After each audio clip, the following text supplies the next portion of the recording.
Саламатсыздарбы? Бүгүн 22 март 2023 жыл. Улуу Кыргыз чыныгы сөздөр, чыныгы иштер, чыныгы күчтөр менен гана сакталат. Ошо бир чындыкты мындай мезгили келгенде да бир чындыктарды айтып койбосом болбойт экен. Бул жашоодо, бул дүйнөдө, бул тиричиликте, эки дүйнөдө бир гана кемчилиги жок. Бул Кудай. Кудайды сындаганга да болбойт.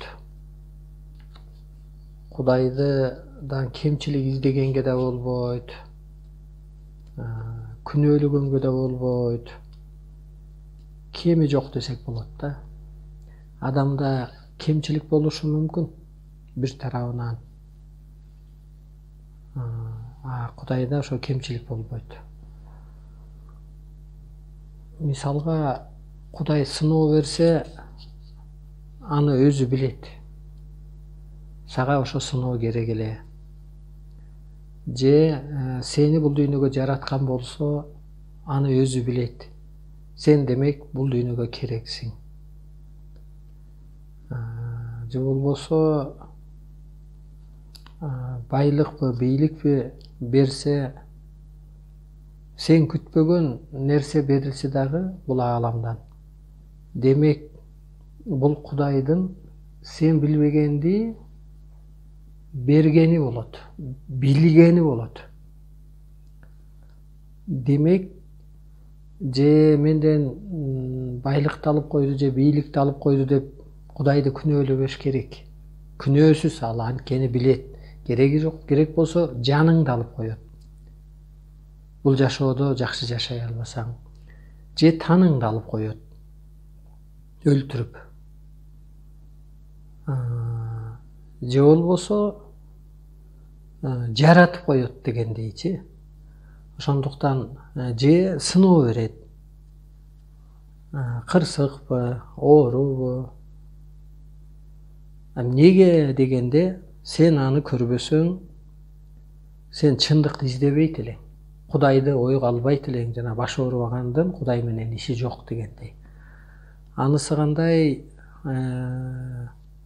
Бул аалам алты катар ааламдан.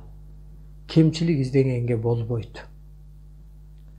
Кыргыздар айтмакчы, Кудай арбак дегендей, түшүңгө кирсе деле ал бир улуулукка үндөп атат. Мейли ата тегиң арбага түшкө кирсе деле. Демек кемчилик жок.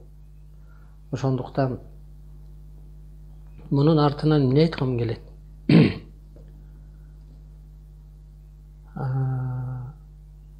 Кудай керек болгондо ошол ыйык аталган пайгамбарларды жараткан. Бул керек болгон үчүн жараткан. Мусаныбы, Исаныбы, Мухаммедтиби, 124 миң пайгамбар дегендей. Адам атаныбы, эң биринчи пайгамбар. Ал эмнеге ма? Кудай жолу менен жашаган да, илим берилбесе дагы. Демек, Кудай берген илимден, Кудай берген ыйык китептерден, Курандан кемчилик издебеш керек. Себеби керек болгон үчүн берилген. Ошол пайгамбарлардан дагы кемчилик издебеш керек. Ал өз милдетин гана аткарган. Ашык эмес, кем эмес берилген. Жусуп пайгамбар дейбизби кыргызча, же Юсуф пайгамбар дейбизби, мисалга да.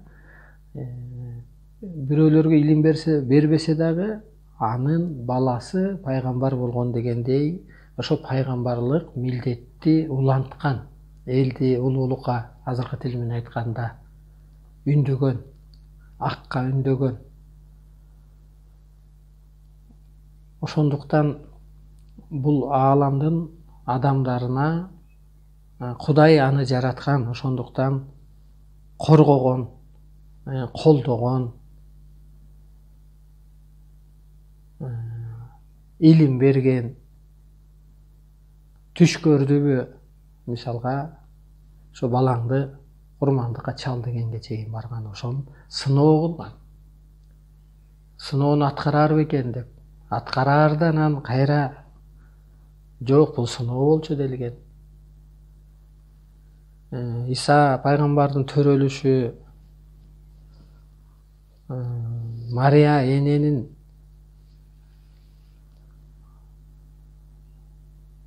кызматы деле бул баары Кудайдан болгон. Ошондуктан эч кемчилиги жок, бул бир гана Кудай. Азыр дагы ар бир доордун улуу илими болобу делгендей, ар нерсенин убагы болот, учур чагы болот, улуу илими болот. Себеби аалам дагы аалам, адам дагы тынымсыз чексиз өсүүдө. Бул жаңы доордо 21-кылымдан баштап энергия, касиет, улуулук ушу күчүнө кирет. Элге, адамзатка эркин өсүү буйрулат, бурулуш болот. Адам ааламдык жашоого жарактуу жан дүйнөгө ээ болот.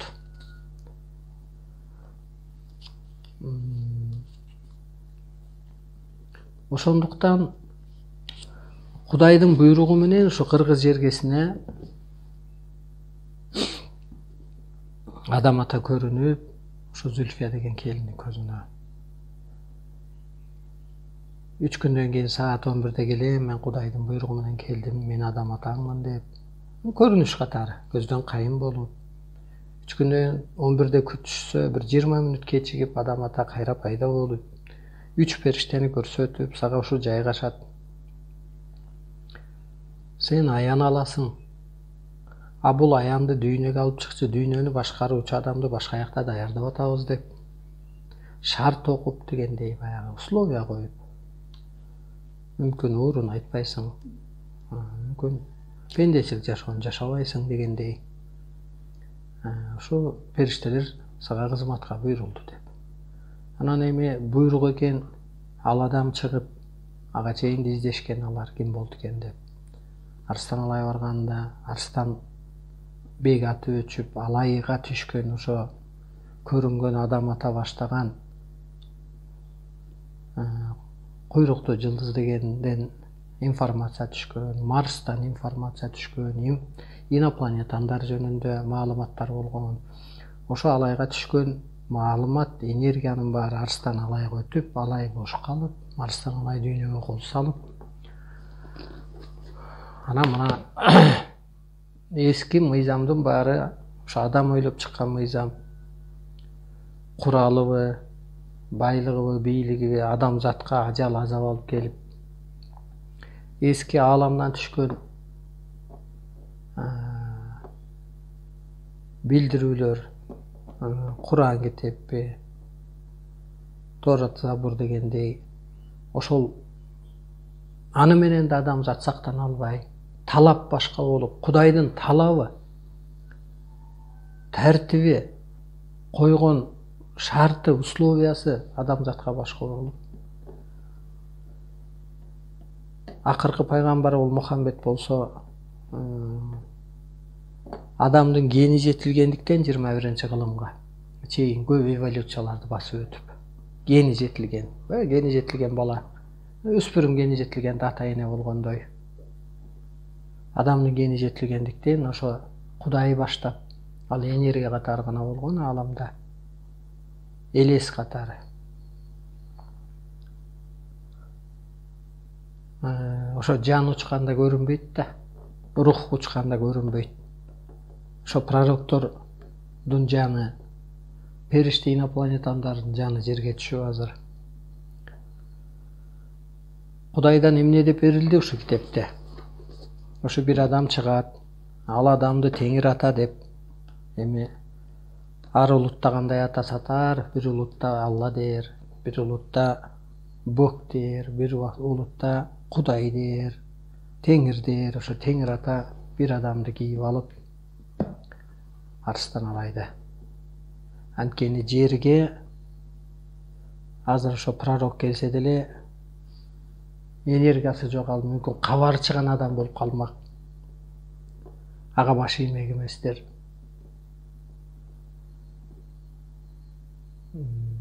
Баатыр келсе дагы ал кара күч менен болуп ага баш иймек эместер. Анан ошо Кудай энергиясы келип ал кошо түшкөн, ал өзү түшкөндө ааламдагы алты катары ааламдагы күчтөр жерге түшүп, анан Жан Кудай ошо жер энеге ошо үр кустардын бир тамчы шлыки бир деңизге түшсө состав өзгөрмөк дегендей, бул да өзү чындык. Ошо Кудай энергиясы Арсланайды кийгени ошо колун жети токошунан болчуңга салып канда ошо табият бейишке айланды деген сөз. Кудай мурун убада кылган да, ошо такыба жүрсөңөр,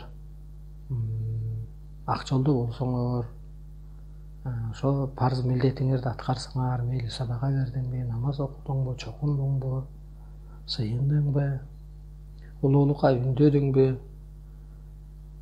райды же бир улуттардын тили менен айтканда райды, бир улуттардын тили менен айтканда бейишти убада кылган. Ошол бейиш азыр жерде пайда болду. Анткени Кудай жерге келди дагы жерди эми бейишке айлантып, жанагы өлгөндөрдү кийин тирилтип, астына сурак кылып туруп, анан бейишке өткөрөт деген мезгил келди дагы. Ошол процесс башталды. Ошондуктан Жан Кудай жер энени бейишке айлантты. Жер энеге бейишке айлантканы жер энергия дагы энергияга мындай күчүнө кирди дагы жер эне өзүн ирээттеп дүйнөдө не болуп атат. Анан эми адамзат менен эсептешип, Кудай беттешүү мезгили келет делген жерлер бар. Анан беттешип, эсептешип, аны ушул ааламдык түшүнүккө, мына арбайлык, периштелик деген түшүнүккө өтсө, ошондой жашап калса, анан ошо табиятта түбөлүк жашап калат. Бейиште боштондук бар, бейиште адам көп деле убара кылбайт, болбойт экен, көп деле түйүшүк тартпайт экен. Бейиште баардык даамдар бар экен делгендей, бейиште периштелер бар экен, үр кыздар бар экен дегендей, ошонун баары азыр көрүнө болот. Мурун жөн эле бир көмүскө айтыла берген болсо, ал бир көрдө экен деп бирөөлөр элестеткен, бирөөлөр көктө экен деп элестеткен, азыр көрүнө пайда болот. Муну кааласа, каалабаса да болот. Бул өзү программа, бул өзү эми Кудай көрүнө далилдеп коет экен да. Убада кылганын эң башкысы ошо Алла, Бог өзүнүн обещаниясын мына аткарып атат. Ошон үчүн өлбөстүк пайда болот, жашаруу пайда болот. Бейиште ошо өлбөйт экен адам дегилгендей, мына мен өзүмдө көрүп атам, ошон үчүн мен өлбөйм дегеним ошол болгон да. Жашаруу пайда болот. Түшүнүктүн бийиктүүсү, ошо телонун агаруусу, нурдануусу, баарын ушу адамзатты бир тегиз керүүсү, Кудай өзү бир мээримдүү, Кудай бир сурак жүргүзүүчү делгендей, мен дагы ошол эми баягы адам телосу катары жаратып, анан Кудай кийерден мурун көп окутту да, эми ошо жатсам, периштедей таза болдум, мээримдүү, сотто бата бер делди да. Анан Кудай тарыхында деле кийин жетилгенде мындай көп нерселер ачылды менде. Анан ошо Теңир Ата келип көзгөрүнө кийип алгандан кийин ошол Кудайдын астына суракка барасың деген сөзү ошол мени сотсуң деген ошол экен да. Эми сурак деген сот да. Сурап, анан күнөөңдү дейби, парз милдетиңди дейби. Ошондуктан башчылар, ушу президенттер Кудай алдына жоопкер болгондуктан анан мен башчыларды көп кеп кылам да. Башчыларды көп ойлоном. Ошон үчүн 19-жылдарда ошо Сооронбайды сезонуң бүтөт дедим эле, ал болду. Ошо 19-жылдарда Эрдоган жөнүндө бир-эки сөз айтып, мен Эрдоганды ойлонуп атам. Мындай боштондук үчүн күрөшкөн адамдарды камап салды, динге өтө берилип алды деп. Дин маселе жок, жакшы болгон анан бир сезону. Азыр адам ал аял эркек аял эркек ролун аткарып аткан кезде керек болгон. Же болбосо эски түшүнүк менен айтканда, адам өлгөндөн кийин асманга барганда дин жок да. Тетирсинче боштондук аякта. Тартип жок да. Же болбосо бул дүйнөнү пророктор эмне деп айткан? Бул дүйнөнү жөн эле бир түрмөгө салыштырып айтып өткөн да. Бул оор, ошол таква жүргөн адамдарга 5 убакыт намазы менен жана кызматы оор, бул түрмө сыяктуу.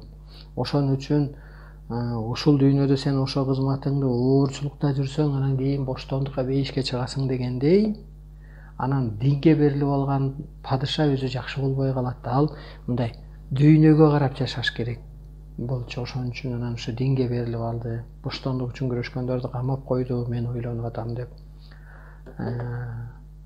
Зеленский жөнүндө айтып өткөм, Мадуро жөнүндө анткени ошол кайсы жерде калпыс иш болуп атса, кайсы государствода аны кармап турууга укугум бар. Же соттогонго, же оңдогонго, же көчүргөнгө, же өчүргөнгө, же өстүргөнгө, же өлтүргөнгө дегендей. Ошондуктан бул эми Арстаналай аткарып алам милдетин аруулап элди барайтат. Аруулап ички дүйнөсүн жаңы адамды жаратат. Атайын эле ааламдан арын алып элге, адамзатка ал келген, жаралган жалгыз ал инсан. Так илим барып баратат, бакыт өлөт, бакыт жаратат. Ушундай билдирүүнүн баары бүт эски эле Кудай дейли, Алла дейли, Бог дейли. Ошондон билдирүү берилип, ушул программалар берилип, ушул күнгө буйрулуп анан келген. Ошондуктан менин буйрулуп келишиме, менин дүйнөгө бийлик кылып атышыма, адамзат, Арстаналай адамзаттын куту дейт мына, өстүрүп кетүүчү. Жолу, адамзаттын жолу, адамзаттын пири, адамзаттын алтын казынасы, адамзаттын бышкан ашы, арбайлардын ханы, Арстаналай жерене делет эми. Бардык нерсе энергиядан тургандан кийин ал бир адамдын корпусуна жайгашат экен дагы. Ошон үчүн жана Кудай жеренени да жараткан, планетаны да жараткан, адамзатты да жараткан дегендей, ал жаратканда жан салат да. Бардык нерсенин жаны бар. Ошондуктан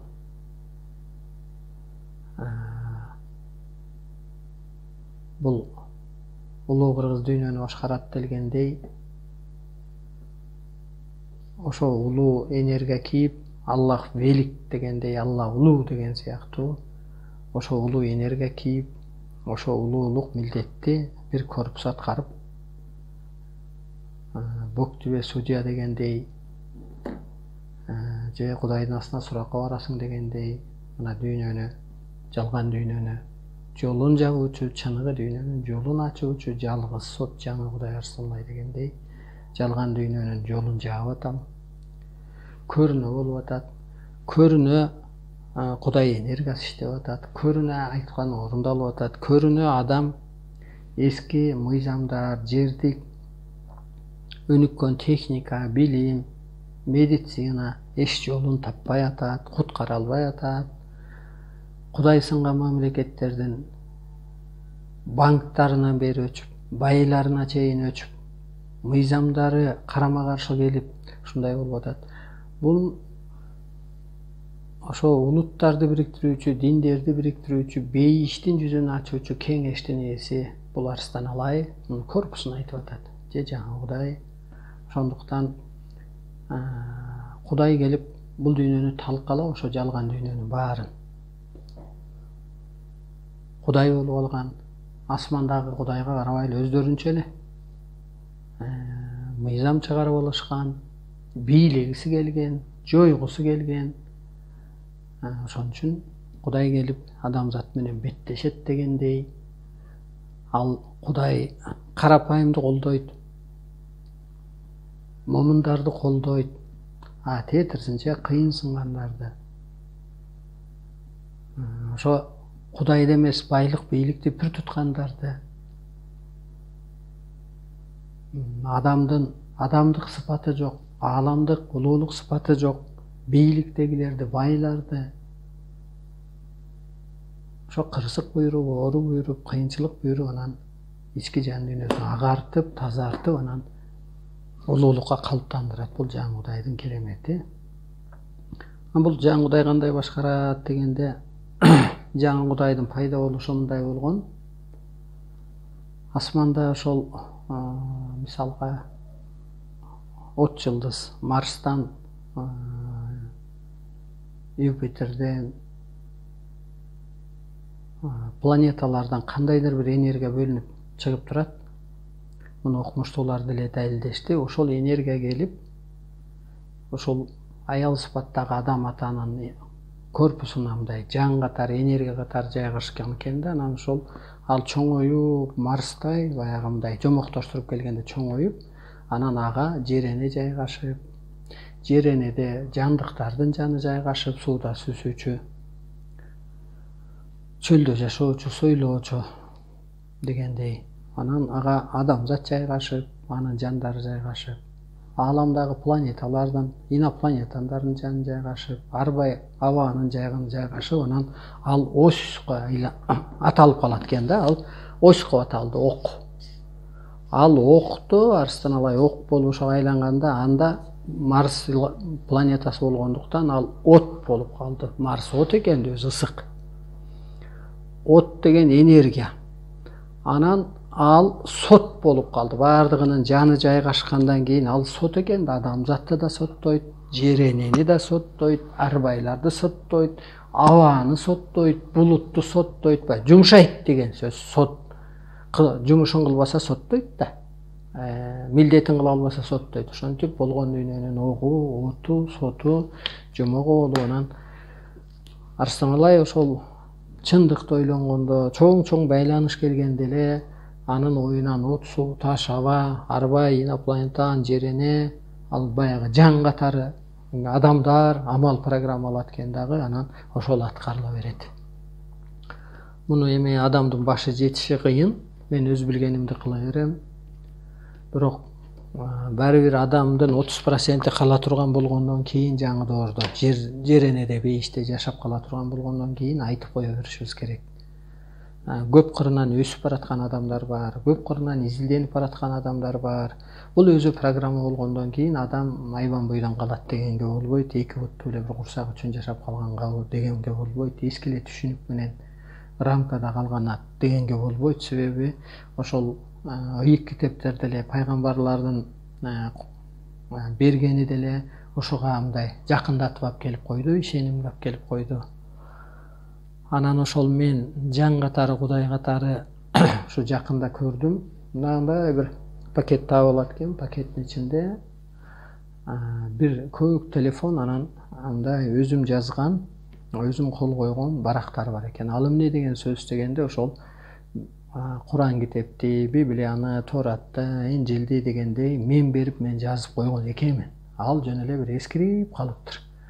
Анан анда телефон, ал ошо байланыш менен бердиң болуп чечилет. Аны ошо өткөндө да айттым эле, баягы мага адамзат эле отчет бербейт, мага арбайлар, аалам, жер эне отчет берип турат. Анын отчетту мындай көрүнүш катары берет. Айткам ошо былтыр однокомнатный квартира экен, меники экен, менчик экен.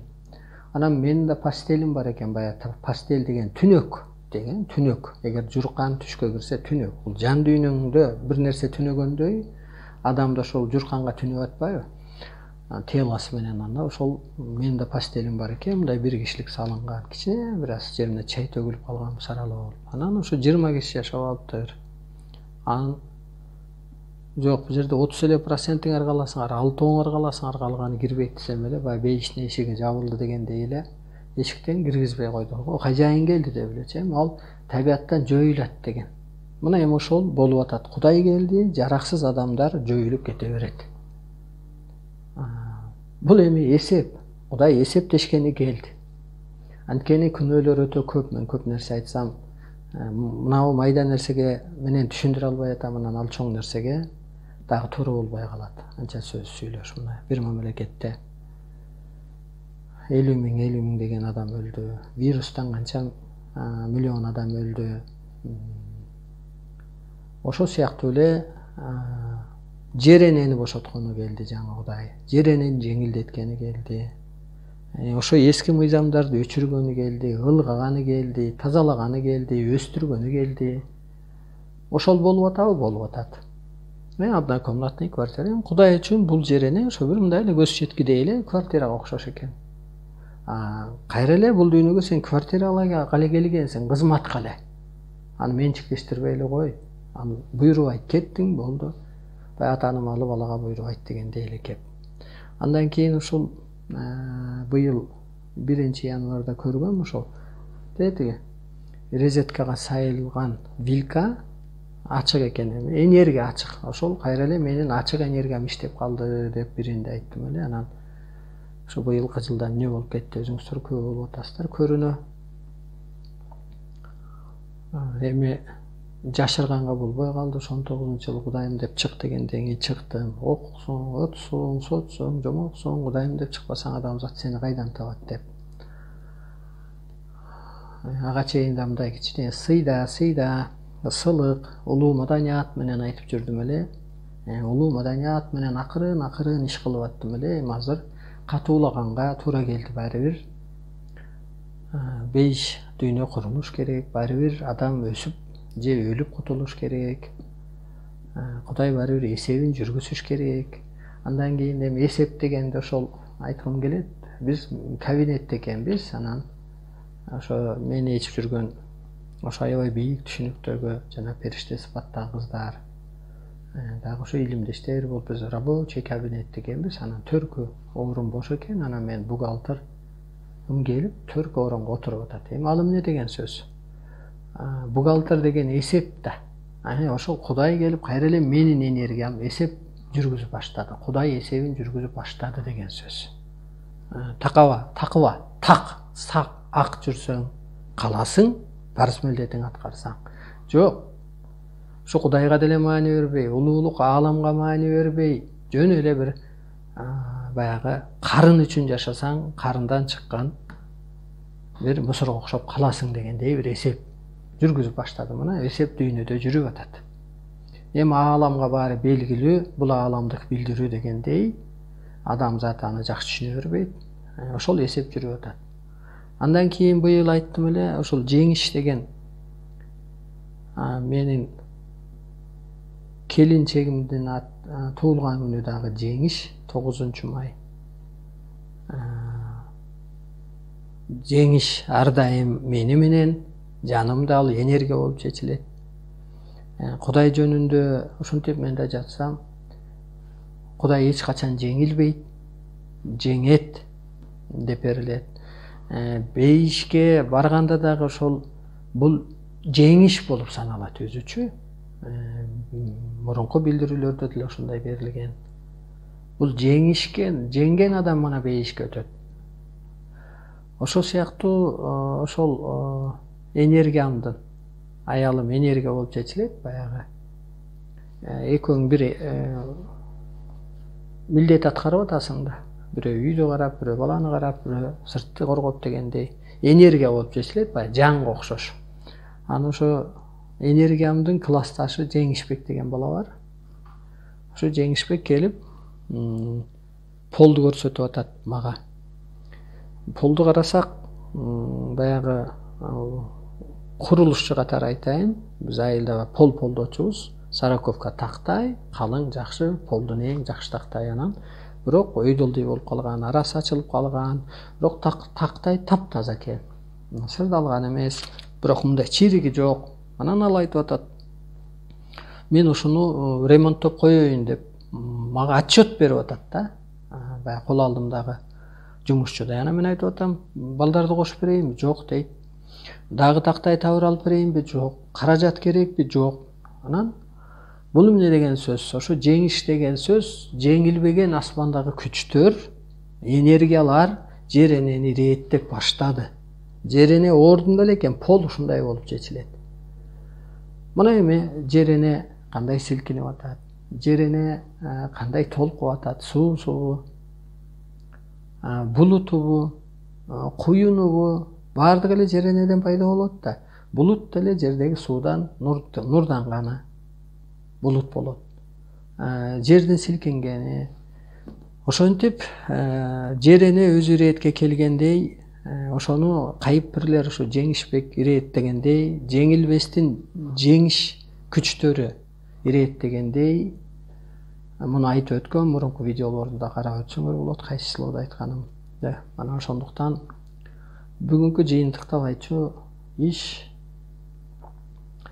адамдар мындан ары бөлүнөт. Мурун жөн эле мындай жарандын баары бирдей жооп бериш керек. Мисалга нарушение кылсаң делет. Же болбосо баары суракка чакырылыш керек деп. Экс-президенттер негизи соттолгонго укугу жок да. Анткени кийин соттолорун бир сал бир кокуй соттолом менен иш кылбай эле коеюн дейт, тептеп эле убакыт өткөрөйүн дейт, билгиспей. Экс деген сөз ошол коркпой иш кылат.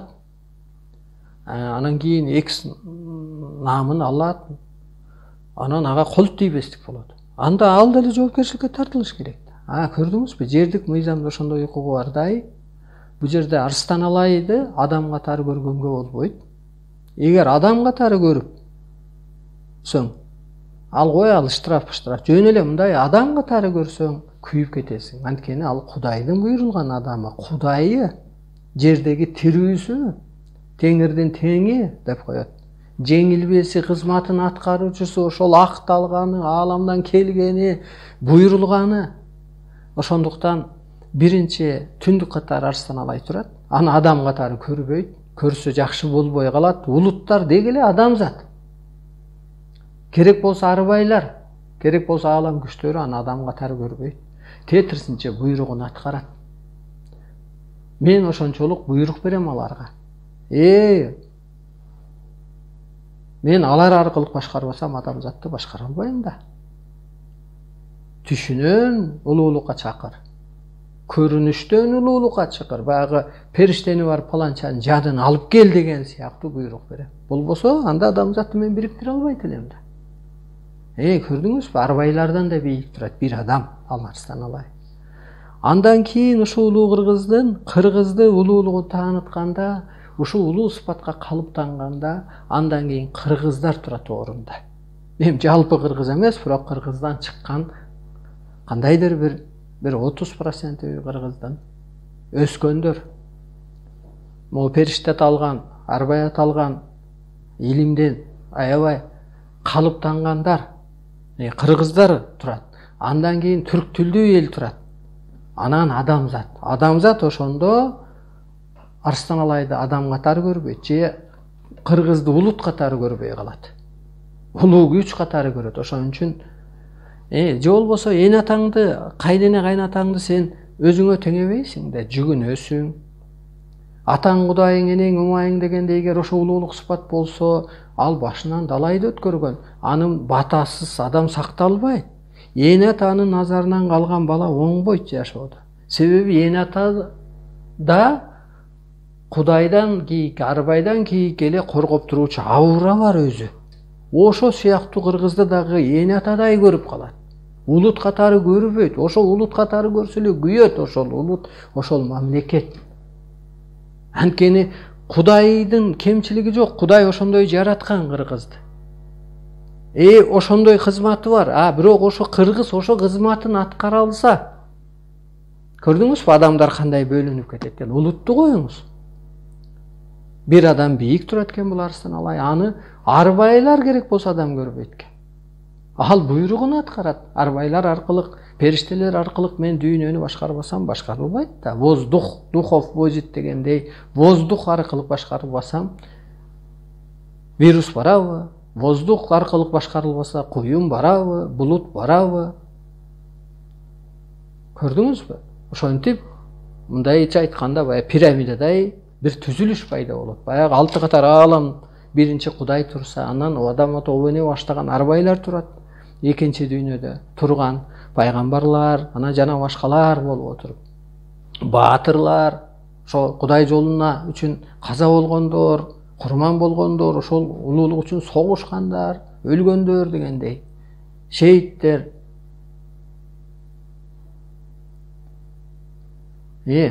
Ошого окшош жерде да эми ошондой түзүлүш башталат. Буну эми ачыктан көрүп коюш керек. Ошон үчүн биз Сокейге мен Кудаймын деп түшүндүрүп туруп анан тагын сурасак бербей койду да. Ай, кыргызды сактап калалы, сени сактап калалы, аяп кой сен мындай. Адамзат сакталып калалы десекчи, Кудайдын буйругу экен, бербесе да алып койду да. Акка бербесе карага бердирип койду. Ошол сыяктуу көрдүңүзбү? Пророкту деле керек болсо чогуу жүргөн тели тең түшүп ал пророк экенин билгенден кийин андан мурун осунуп сүйлөгөн эмес, андан мурун баскан эмес, андан мурун ичкен эмес дегендей бийик көргөн да. Бул Кудай тандап алган адам депчи. Бул Кудайдын адамы деп. Ошо сыяктуу дагы улуу Арыстан Алай, андан кийин анан улуу Кыргыз, анан түрк тилдүү эл болуп кетет да, мындай бийиктиги. Бул болушу. Бүгүнкү күнгө мына ошол бар айтат. Анан дагы ошо айттым эле, жеңиш ошо полду ремонттойм деп кетти. Анан биз ошол эле үйгө кирсек, оң жагы телевизор, биягында терезе, жакшынакай стол менен биз отуруппуз. Ошо илимдештер, ошо улуу мыйзамды жаратып, дүйнөнү биздин талкуу менен толкун кылып, соттоп, талап коюп, караңгы түрдө Кудай катары башкарып аткан Арыстан Алай отуруптур. Ал эмне деген сөз? Эми Арыстан Алай турган жер тынч деген сөз. Мына ошол бүгүнкү күндө болуп атат. Кече балан жерде жер титирөөдө Өзбекстанга, Казакстанга жетти дейт, Кыргызстан тынч. Ошондуктан Кыргыз бүгүнкү күнгө чейин кор болду, эми мындан ары бир зор болот. Бүгүнкү күнгө чейин, ушу 21-кылымга чейин батыш бийлеп келген. Батыш багыт берип келген да, жана демократия кайдан келди, парламент деген сөз кайдан келди, президент деген сөз кайдан келди, ошо система кайдан келди. Эми кыргызчылык менен дүйнө гана өнүгөт. Кыргызчылык деген сөз баягы эски үрп адат эмес, мына кыргыздан чыккан, кыргызга түшкөн илим, ааламдык талап, шарт менен анан дүйнөнү кыргызчылык менен башкарып калат, сактап калат, дүйнөлүк кыргыз болот же кыргын болот дегенге келейтат. Бул эски Кудайга ишенсең эле ошол ар жагын көрө билесиң. Эски Кудайда кемчилик жокпу? Мейли Алла деп айт, мейли ал ак деп айт. Кемчилик жок. Көрдүңүзбү? Сыноо берсе да өзү билет. Анткени сыноонун ар жагында бир өстүрүү бар. Жаныңды, таныңды жаратса да өзү билет. Себеби сен керек болгонсуң бул дүйнөгө. Анда бир кырдуу эле эркек жаратып койбойт беле, же бир кырдуу эле аял жаратып койбойт беле? Ошол экөөнүн гармониясында көп нерсе бар. Экөөндө эки бөлөк милдет бар. Минус плюс келип, зажигать этип анан от болуп, жарык бергендей жашоодо да ошондой. Ошондуктан Кудайда кемчилик издебе. Кемчилик издебесең, мына китептен да кемчилик издебе. Мен айтып аткан сөздөн да кемчилик издебе. Кемчиликти өзүңөн изде. Түшүнө албай атам. Эскиче башым катып калыптыр. Байлык бийликке байланып калыптыр. Аял эркек жашоосуна кирип алыпмын. Карарып алыптырмын. Кемчиликти ааламдан издебе. Түш берсе дагы ал туш келет. Ал түс болот. Түс прямо эле сага келет. Көрүнүш болсо ал сөз жок. Ошондуктан Кудай дедиби? Эски эле Кудай. Бир адам чыгат деди, аны келип кийип алат деди, эки дүйнө биригет, ааламдык күчтөр жерге түшөт, ал адам Мен адам болсом эчтеке кыла албайт элем да. Көрдүңүзбү, Кудай энерге кийгенден кийин мени адам акылы менен ушуну сүйлөйбү? Жок. Кудай кийсе, көкүрөктө жашаса, танды ээлесе, ал сүйлөтөт, ал ишарат кылат. Ошон үчүн анын батасыз, Жан Кудайдын батасыз бир да мамлекети өнүкпөйт. Бир мамлекет өнүкпөй атса, анан бир адам кайдан өнүгөт? Бир үй бүлө кайдан өнүгөт? Килейген государство болгон системасы менен өнүкпөй атса. Ошондуктан чыныгы дүйнөнүн мурунку убада кылган, Кудай убада кылганды баарын орундатып берди. Жер энени бейишке айлантып, ушул жерде өлбөстүк, жаштык, жана мен айткан бир жомок окшоду го, өлбөйм десем күлүшүпчү.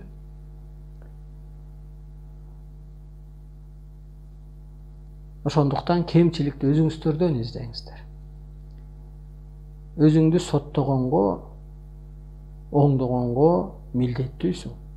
Бул дүйнөгө өзөк өстүргөнгө, анан кызматка эле келгенсиң, курсак тойгузуу үчүн эмес. Адам сынып, малды мал көргөн менен мал өз жашоосу менен жашап атат. Табиатта бир арам жер калган жок, адамда бир адал жер калган жок. Ошон үчүн анан Кудай келип эсебин жүргүздү, жанагы бухгалтерлык эсебин отуруп. Азыр бийлик эч жүрүп аткан жок, анткени мен бийликти бошотуп койдум, жөн эле бир карааны жүрөт, эсебин бошотуп койдум, бухгалтерим бошотуп койду. Анан силердин кызыкканыңар эле саке эмне болот, анан дагы эмне болот деп эле, мен буйругандай болот. Башка эчтеке жок. Андай бир нерсе кылса өзгөртүп эле да. Күндөгү кырсык, күндөгү кыйынчылык. Ошон үчүн ага кызыкпагыл, кала берет. Ал бийлик кала берет, сөз кала берет. Сандаган депутаттардын сөзүнө караганда, көктөн буйрулган адамдын ою дагы, иши дагы бийик. Ошол айткандай болуп атат. Парламенттегинин баары эле калды, өз кызыкчылыгы эле болуп калды. Өзүн сактоо болуп калды, уят болуп калды. Андан көрө ошо улуулукка карап өсүп алсаң, ал саясат, жаңылык кала берет. Ал пайдасы жок. Ошондуктан сыйлаңыздар, ошол динде жүргөндөрдү сыйлай билиңиздер. Бул дагы бир кандайдыр бир илимге карап, багытка карап жашап жүрүптүр деп. Ошонун астыларында эмнеге сын коюп атасыздар? Сын койгондо сен аны түшүнбөй коюп атасың. Аны ошо динде жүргөндүн мындай бир идеологиясын түшүн, идеясын түшүн, кайтпастыгын түшүн, улуу болсоң. Жамандагы кемчилик менде жокпу деп, жаман деген адамда дагы түшүнө бил, вопрос чегет. Ал дагы ошо мээсин тынчытып атат. Ошон үчүн чегет турбайбы? Муну кантип куткарышыбыз керек деп. Арак ичти дегенден дагы түшүнө бил. Кимде жок болсо муну да түшүнө бил. Кайсы жерден кемчилик кетип атат? Өзүн тааныбай атабы, доор талабын билбей атабы, же сыноодобу деп. Улуулук деген ошол. Эне атага окшош, анан баарынын тилин биле бергенде анан бириктире аласың. Улуулугуң ошол. Ошондуктан эволюция убагында адашуулар көп болот. Эволюция убагында шашкандар көп болот. Шашып сүйлөгөндөр көп болот. Эволюция убагында мындай 10 жыл мурун деле мындай менде деле ошондой кемчиликтер болгон. Себеби ушул жер туура экен дей бересиң. Көп адамдар деле ошентип азыр ар кандай шакка барып атат, ошону туура экен деп ойлоп атат. Аны да түшүнө бил, дагы бир аз жол бар, дагы бир аз жол бар, коюп тур, шашпай тур. Өзүңөн издей тур, дагы башка бир кырларын издеп көрөйүнчү. Бүгүнкү оюм ушул болгон менен эртең бул ой такыр менден жарабай калбасын. Бул такыр маани бербей калбайын деп. Ошондуктан бүгүнкү темабыз Кудайдан кемчилик издебе, Кудайда күнөө жок, Кудайдан эмне делсе ошонун баары мына болду. Кемчиликти өзүңөн изде. Кемчиликти көрүнө жашоодон изде. Түшүнө албаган, аткара албаган бирөөлөрдөн изде. Саясаттан изде. Эски түшүнүктөрдөн изде, эски ишеничтерден изде. Кайсы жерге жарактуу, кайсы жерге жараксыз деп. Ошондуктан Кудай эч бир кеми жок. Соттосо дагы жанагы буктүбе судья дегендей, же суракка барасың дегендей, же мээрим төксө дагы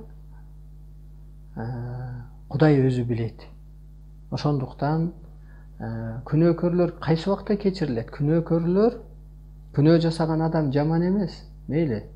Ошо майда түшүнүктө сүйлөп алды, ошо эволюция убагында сүйлөп алды, ошондо жашап алдыбы? Күнөөкөрлөр акка айланганда гана, улуулукка парз милдетин аткарганда гана күнөөсү кечирилет бул жаңы доордо. Мисалга арбай периштелик сыпат койтсоң, анан ошо кызматты чындыкты сүйлөсөң, жеткире алсаң, ошол сапатка калыптанып жашай алсаң гана анан күнөөң кечирилет. Бул өзү программа, ошону жакшы билиңиздер. Вселенный программа бул аткарылбай койбойт, аткарылып атат. Ошондо мен Белый деген баланы актап атам, мээрим төк деди. Сотто деди Атамбаев өзүнөн өзү эле жерге кулап калды, мен тигин актап атсам. Белый деген эме ак адамдар акталат мындан ары. Ошо бийлик адамдары кулап, топо болуп, муздап калды. Анан мен жүрүңүз. Мончага алып барып сизди ысытып коеюн. Мончага барса ысыйт дешип калган адам анан чаңдап да калды. Аңгыча ал соттолду. Андан кийин анан мындай көңүлүмө келгенде анан былтыр жайда айтыпмын Атамбаевка, өлбөйт эми ооруп атат, палан болуп атат деди. Анан жок, өлбөйт. Мен мээрим төгүп койдум, бул акталат деп. Мына быйыл акталды. Ошо сыяктуу Кудайдын көкүрөгүнө эмне келет? Ким? Именно. Мезгили келди, соттоп койду. 6 жыл отурду түрмөдө. 6 жыл отурду. Соке 17-жылы кеттиби? 18 кеттиби? Кыйрап. Атамбаев. Ошо сыяктуу анан көңүлүнө болду окшойт дегенде мээрим төгүп койду, кутулду. Бирок акталган жок, ал анткени акка айлана элек, ал жөн эле бир сыноодон өттү Атамбаев. Көрдүңүзбү, президентти Кудай эмне кылып коет экен? Мына көрүнө Кудай. Көрүнөбү бул? Көрүнө болуп атабы? Айтканым чынбы? Далилдерин карап көрүңүздөр. Анан күлбөңүздөр. Мага күлгөнүң сен такыр ататек арбагыңа күлүп атасың, Кудайыңа күлүп атасың, Вселенныйга. Мага күлгөндөр ыйлап калчу эле, жаман болчу эле. Күлбөңүздөр, бала чакаңардын оозун тыйып койгула, эскертип койгула, бул жөн адам эмес. Көкүй деп койгула, жок. Көкүй деп, билесиздерби, көкүй деген сөздү. Жакшы болбой калат. Кудай кечирип кое берет. Мен кечирип кое берем, бирок менин канча ар жакта эмне деген керемет күчтөрүм бар. Алар кечирбей коет.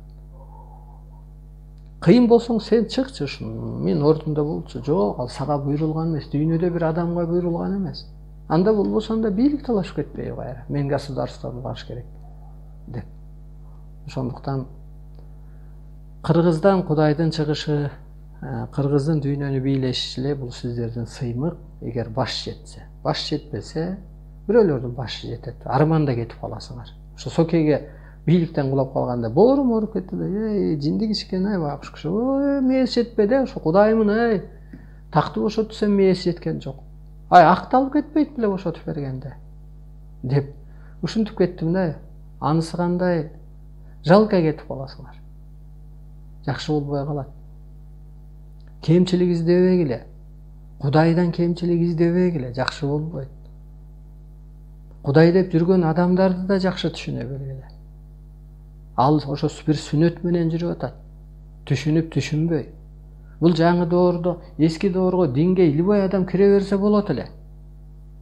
Мектепти бүткөнбү, бүтпөгөнбү, түшүнгөнбү, түшүнбөгөнбү. Жаңы доордо баш деген ошондой ачылыш керек. Бул ааламды түшүнүш керек, арбайды түшүнүш керек, өзүн тааныш керек. Бул аябай татаал илим, татаал жашоо башталды.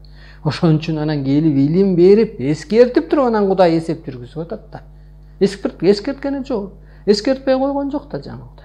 Окутту, канча теледен окутту, YouTube'да турат ушул нерселер, майдалап бир кырларынан чөйүп. Эскертип туруп анан вирус жөнөтүп атат да, сен улуу Кыргызды тааны деп. Кыргыздын биякта кыргыз тукумун коргоочу, адамзат тукумун оңдоочу жалгыз ок бар, бул Арыстан Алай деген. Коргоп алат ал Кыргызды, анткени ал керек. Кыргыз деген эле өзү Вселенный. Вселенныйда күчтөр болбосо анда дүйнөнү эртең ким окутат, ким куткарат? Ошон үчүн карызыңды кеш дедим. Ал эмне? Ал кагаз. Биякта касиет деген эмне деген керемет бар. Мен эскертип туруп анан иш кылам да. Ошондуктан бул да бир чоң эскертүү, бул өзү бир чындык. Ошон үчүн кемчиликти могу кем дүйнөдөн издегиле. Ошон үчүн бирөөнүн колу жок, бирөөнүн буту жок, бирөөнүн башы жок, бирөөнүн акчасы жок, бирөөнүн ери жок, бирөөнүн кем дүйнө ушул болуп атат, тозок дүйнө ошол. Ошон үчүн кемчиликти издесең, бул вселенный целый. Ошон үчүн мунун баары мына закон. Мына алыңыз, китебиңизди алыңыз, сабакка келиңиз жана башка. Анан 3 нерсени билип коюңуз. Биринчи, адам катары көргөнгө болбойт арсеналайды анткени. Аны жердеш катары көргөнгө болбойт делет. Аны мурункудай эле байке же күйөө балача же кайниче жана башкача көргөнгө. Чын эле бир күч кийсе сен анда кандай көрөсүң? Мазарга барып эле сен мазарды жөн жер көрбөйсүң да, мисалы Меккеге неге барып атышат? Дагы ыйык жерлерге неге барып атышат? Жерде ошондой көрбөсөң, анан бул живой нерсени кандай көрөсүң? Анан экинчи, кыргыз өскөндө кыргызды да улут катары көргөнгө болбойт. Улут катары башкарганга болбойт. Ошон үчүн кыргыздын улуулугун билбесе, улуттай эсептесе, же болбосо кыргыз улуулугун тааныбаса, улуттарды ээрчи бадашса, ар улуттун улагасында калат деген ошол. Же болбосо кыргыз башчысы кыргыз жолун билбесе, бөлөгөлдөй эсептесе, ээлик кылып узай албайт деген ошол. Ошондуктан экинчи орун кыргыз турат. Анан түрк тилдүү эл, анан адамзат. Адамзат кыргызды улуттай көрбөй калат. Ошентип өзү бул бир пирамида түзүлгөндөй, жерде да ошондой бир вселенный бир пирамидага окшош. Анткени башында 8-чи катарда алам Кудай туруп, андан кийин адам атып ойной баштаган арбайлар туруп, анан акыры жер жашоосу менен 8-чи дүйнө ушу менен бүтчү. Ошондуктан ушу болушун гана сүйлөйүн дедим. Жаңылык өтө көп. Бирок сиздер ушу аябай ылдый түшкөндүктөн, ошо жерге байланып алгандыктан аябай эмоцияга түшүп атасыңар. Эмоцияга түшкөн жерде эле баягы бир күн уруш болгон жерде 40 күн периште качат дегендей кырсык болуп атат. Оор ошондон пайда болуп атат. Эмоция эмес, энергияга калыптансаңар, эмоцияңар өзүнөн өзү өчөт. Өсүп алыңыздар.